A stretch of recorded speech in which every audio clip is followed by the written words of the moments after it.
Welcome. So I really appreciate you for tuning in to the webinar today. This is the Why Invest in Real Estate webinar, guys. I'm your host, Mikel. I'm the owner of Mikel Realty. I'm a commercial real estate broker in Louisiana. I specialize mainly in commercial properties, but I do some residential at times. I also am a landlord. I own over 100 doors. So I get both sides of it. I get the investor side and I get the real estate agent side, which gives me a unique ability to help investors and also train individuals that want to get into real estate investing. And the question I always get is, why invest in real estate, guys? And I like to break it down into four levers. So appreciation, cash flow, depreciation, and leverage.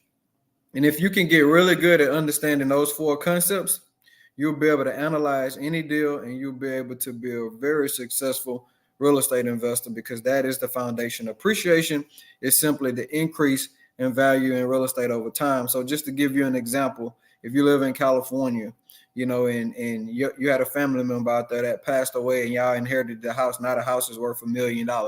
That's an example of appreciation. Most real estate, basic real estate, goes up in value over time. Now, if we're talking about commercial real estate, like apartment buildings, things that generate income, then you can improve the appreciation by going up on the rents and different things like that. So just remember, appreciation is the increase in value over time. If you're seeing that benefit, you are very lucky.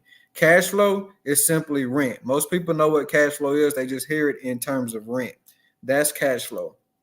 Depreciation is an automatic tax write-off, okay, that the IRS gives you. So it's given. Okay, it saves you a bunch of money at the end of the year.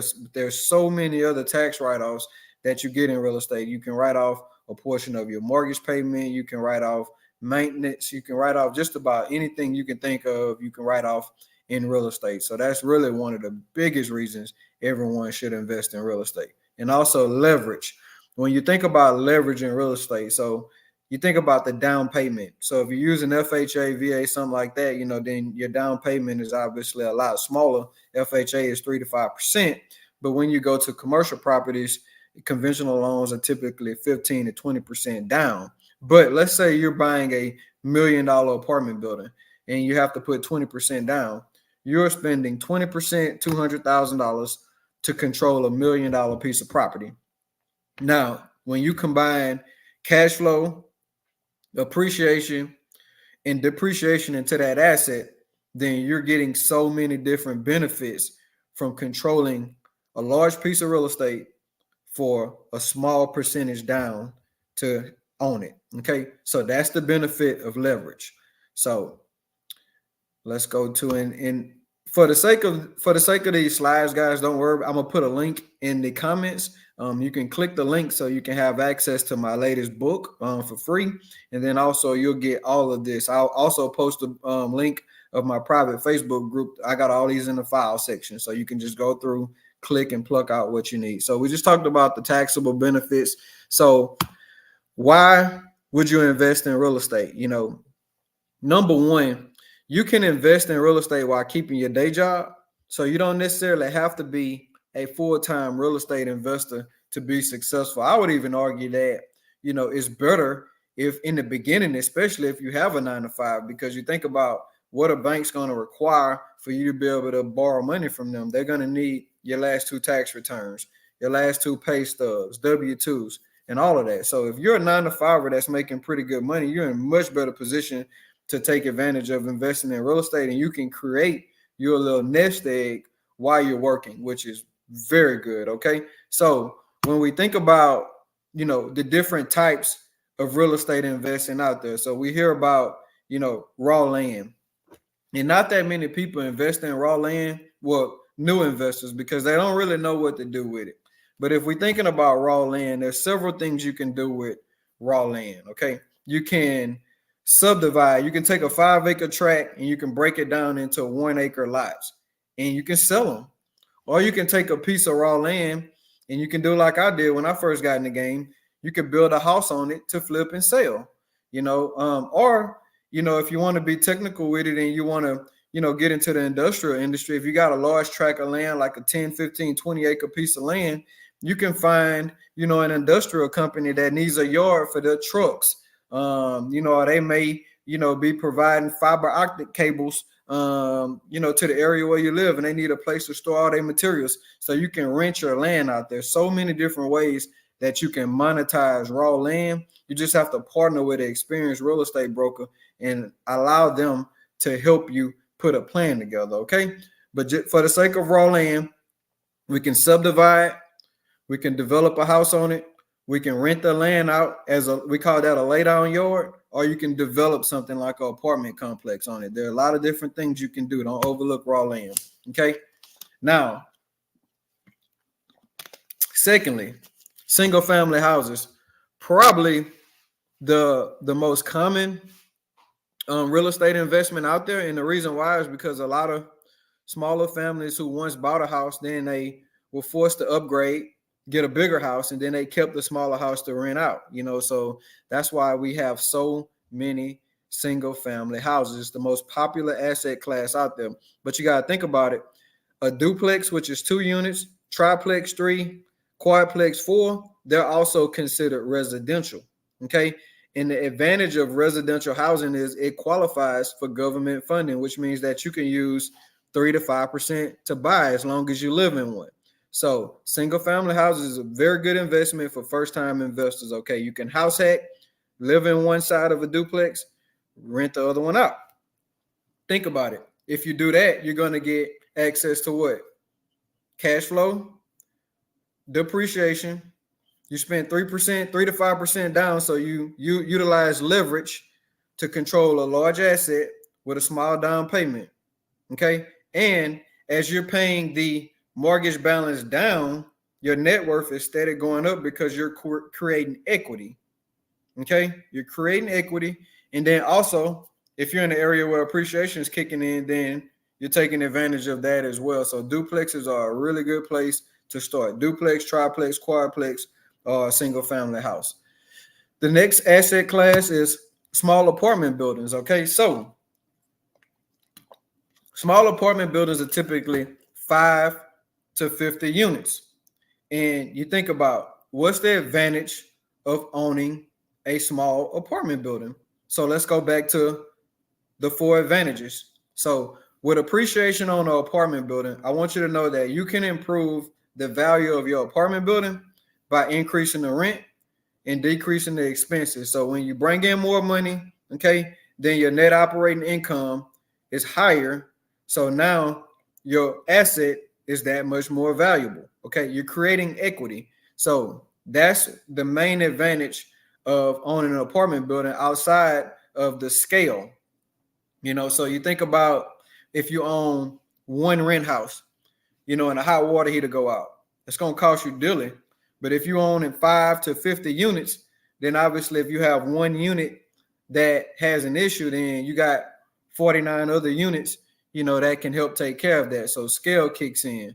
When you think about cash flow, obviously having that residual cash flow coming in, that gives you the flexibility to not have to lean on your career as hard as you may be leaning on it now, because now you're creating income outside of, the earned income that you have to go to work for every day. Okay. So now let's go to large apartment buildings. So obviously large apartment buildings will be, 50 units and up. And obviously for new investors, this is not an ideal investment. A lot of people pool their monies together. New investors, they may put their money together, get with a larger syndicator, and just invest in a large apartment building.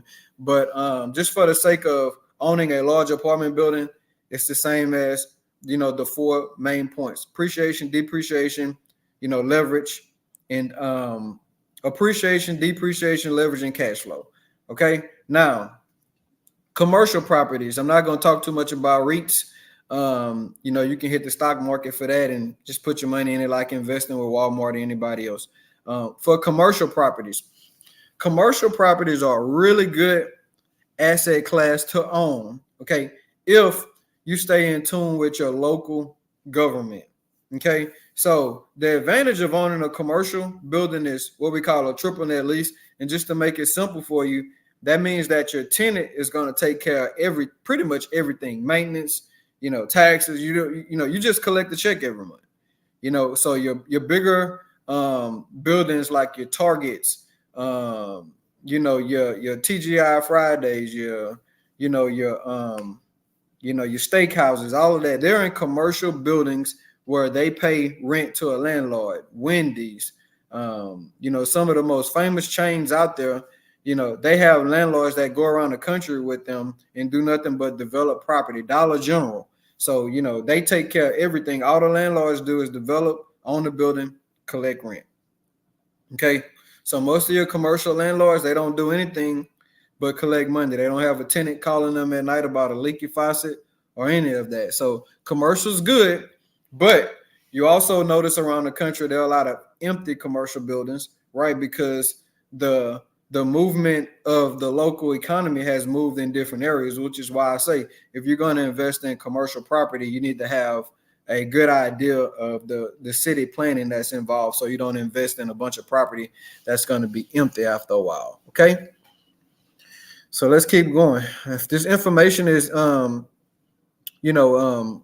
you any, be sure to click the link, join the private community, take, the real estate investment survey that I have. I do trainings, not much. I can only take about 10 to 15 people at a time. So if you want to get on the waiting list, like I said, click the link. I'd love to, have you consuming the information that I put out daily. And then if we ever can work together and fit it in, I'd love to have you.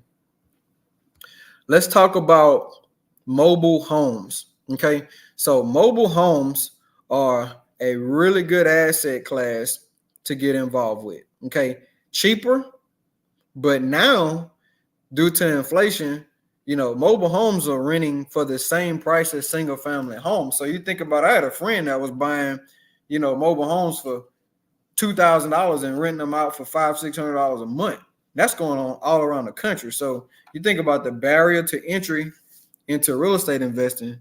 Mobile homes, okay, is a really good asset class to invest in. Just think about that. You can get in for a very attractive price. Now, mobile homes, tax liens. So tax liens are very tricky, but you can go to your local tax sale at the end of the year and you can bid on properties. And if you win, you pay it. Then typically you have, it takes about 4 to 5 years of you consistently paying taxes for that property to revert in your name. Just keep in mind that do your proper due diligence, have a good title attorney that you deal with, because a lot of tax properties also have other issues going on with them where, a lender may have a lien against it. So these properties typically come with a lot of issues. Make sure you do your due diligence, have a good title attorney to check title on it to make sure title's clear. If it is, you get a house for pennies on a dollar. But a lot of investors buy these properties and they can't ever do anything with it because there's active liens against it. Okay. So let's go through what real estate investing strategy do you want to have? Okay, so there's a lot of different things you can do. If you already just flush with cash, then you can buy rental properties and just build up your cash reserve. But if you don't have a lot of cash built up, then obviously buying whole may not work for you. Buying whole is good for people who already have money. But if you're trying to build money, then obviously we need to talk about flipping. Flipping houses is when you buy low and you sell high. So for example, home A would be worth $100,000 if it was in good condition, but needs $20,000 worth of work. A typical house flipper would purchase the home for $50,000, okay, and put the $20,000 worth of work. If you add 50 and 20, that's 70%. I want you to keep in mind that with house flipping, there's a 70% rule. The 70% rule says that you should invest no more than 70% in the purchase price and the renovation cost of the after repair value. So if the house is worth $100,000, you should invest no more than $70,000, okay, in that project. Okay, so if you notice, they said $20,000 worth of work was needed. So if we apply the 70% rule, then 70% of 100,000 is 70,000. If 20,000 is needed for the renovation cost, then that means you only can pay $50,000 for the house. Okay, that leaves you with $30,000 in equity, 30% in equity. All right, so that's how that works. Okay, that's how traditional house flippers. Some people say they only like to be 60% in. Some tolerate 70. But just remember the 70% rule when you talk about flipping houses. Okay. Now wholesaling. So if you want to get into wholesaling, to make wholesaling make sense for you, wholesaling works like this.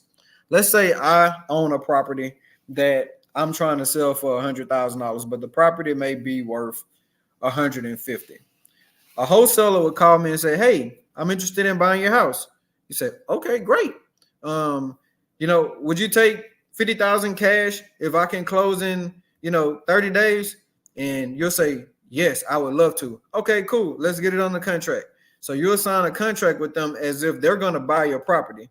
Soon as you sign the contract, they go to a group of investors and say, "Hey, I got this great deal over here under contract, and I want to know if you want to take it over." And you say, "Yeah, I'll buy the contract." So they'll sell you the contract. You say, "Man, I think this house is a good deal at 70,000. Cool." You agree to buy the house from the wholesaler for 70,000, but he got on the contract for 50. So he's going to make $20,000 just by getting the house on the contract and selling you the contract. So a wholesaler just goes around getting a bunch of properties on the contract for a really cheap price, and then they take them to actual investors and try to sell it to them, or we call it assign it to them for a fee. Okay, and that's wholesaling that's a quick overview of what a wholesaler does. Okay, but it's a good way to build up cash. But there's a lot of different strategies that you can utilize to be very good at wholesaling. Let's see. So I want to get into some real world examples. So we'll just go through one. So let's say the house at 28 Cherry Street is currently listed at $145,000. And recent comps show that the similar homes nearby have sold for 140 and 170.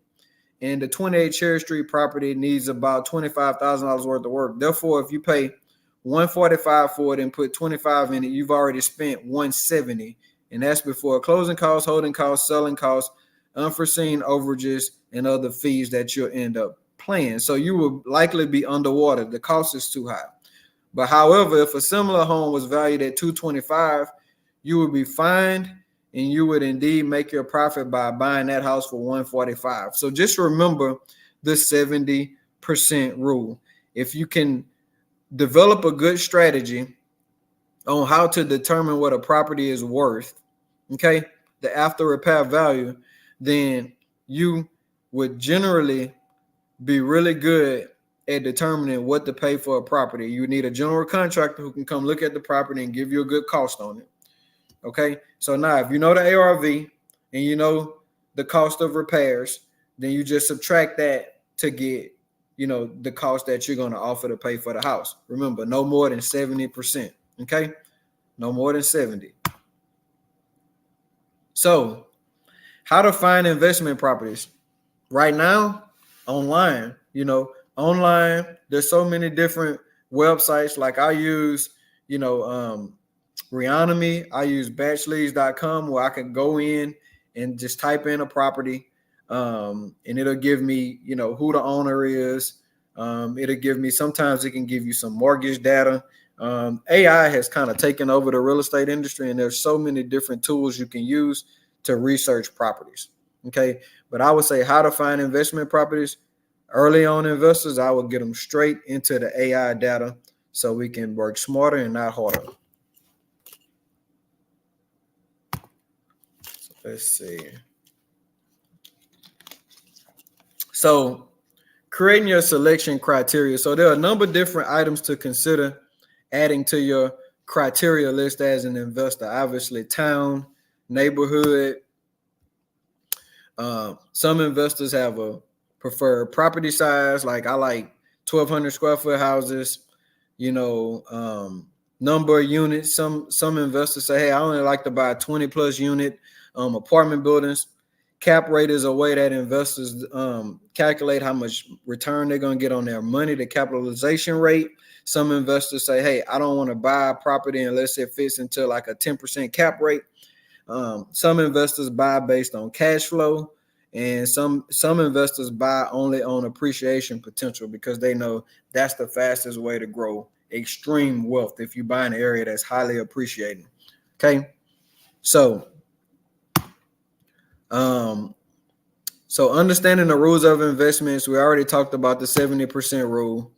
Let's go over the 1% rule. So according to the 1% rule, so monthly rent should be approximately 1% of the purchase price. So in other words, if you have $100,000 home that you're looking to buy, the rent should at least be $1,000 a month.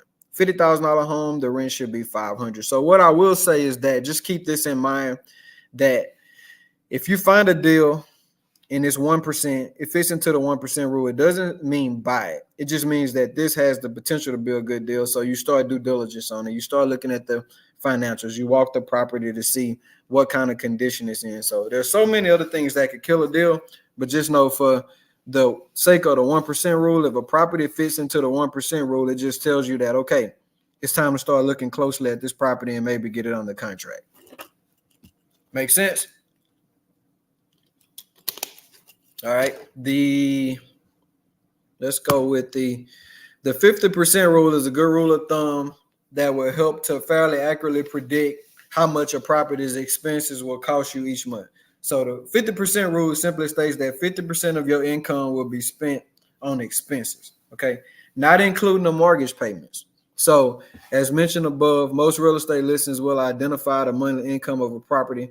By dividing that number in half, you can easily figure out how much you'll have left to pay the monthly mortgage with. All right. So real world example, an apartment building brings in $8,000 a month in income using the 50% rule.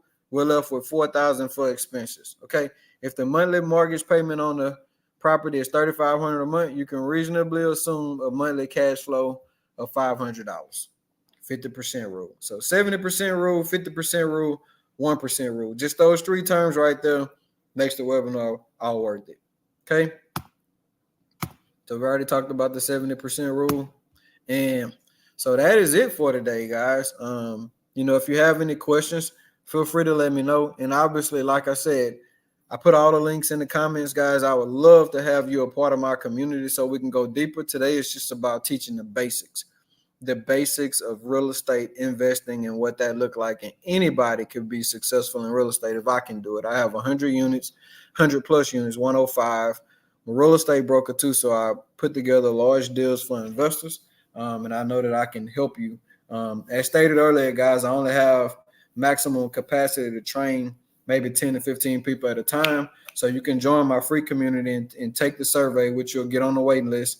And if I have any openings, I'll definitely reach out to you and let you come so you can get some live training. All right. But I thank you for your time today.